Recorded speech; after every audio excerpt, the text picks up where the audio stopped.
What if you could come up with thousands of options for a single design without drawing, all of which meet specific goals set by the designer? And from those options, pick the one design that delivers on the most important criteria, the design you couldn't possibly have imagined. This is generative design, a technology that harnesses massive computing power, creating forms with precise amounts of material only where needed, achieving maximum performance while wasting nothing. But generative design can be about much more than simply turning out alternatives. Prototypes can be scanned and equipped with sensors that provide real-time performance data that can be looped back into the design process, so the object, in effect, co-designs itself. And depending on the material and method of manufacture chosen, the software can optimize the design for those choices. The things that have limited us in the past, software, materials, manufacturing, no longer do so. With generative design, the world can look and perform any way we want it to. This is the next stage in the evolution of design, and it's happening now.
Hey Donna, have you heard about this new technology? Are you speaking about this new algorithm to copy voices? Yes, it is developed by a startup called Lyrebird. This is huge. They can make us say anything now, really anything. The good news is that they will offer the technology to anyone. This is huge. How does their technology work? Hey guys, I think that they use deep learning and artificial neural networks. Hillary is right, and I can tell you that their team is great. I wish them good luck. I'm sure they will do a good job.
It's been less than a week since the deadliest mass shooting in American history.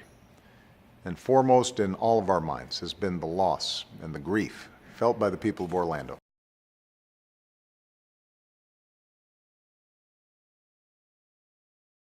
Especially our friends who are lesbian, gay, bisexual, or transgender. I visited with the families of many of the victims on Thursday, and one thing I told them is that they're not alone. The American people and people all over the world are standing with them, and we always will. The investigation is ongoing, but we know that the killer was an angry and disturbed individual who took in extremist information and propaganda over the internet and became radicalized. During his killing spree, he pledged allegiance to ISIL, a group that's called on people around the world to attack innocent civilians. We are and we will keep doing everything in our power to stop these kinds of attacks and to ultimately destroy ISIL. The extraordinary people in our intelligence, military, homeland security, and law enforcement communities have already prevented many attacks, saved many lives, and we won't let up.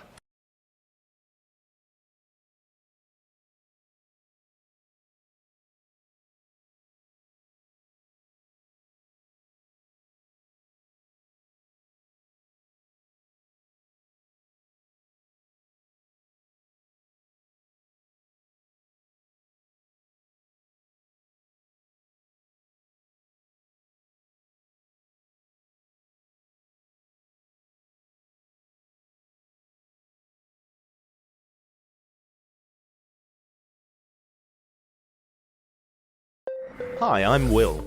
I work at Vector helping young people learn about renewable energy. Here's what happened when I met some students for the first time. I can help you become an energy expert.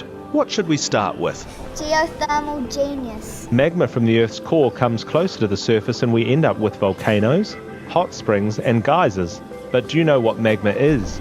Molten rock from the outer core. Absolutely right. I thought Will was really fantastic. Like he's there looking at us. It's like a real human. Here's a quick question for you. What do you think is the windiest city in the world? Wellington.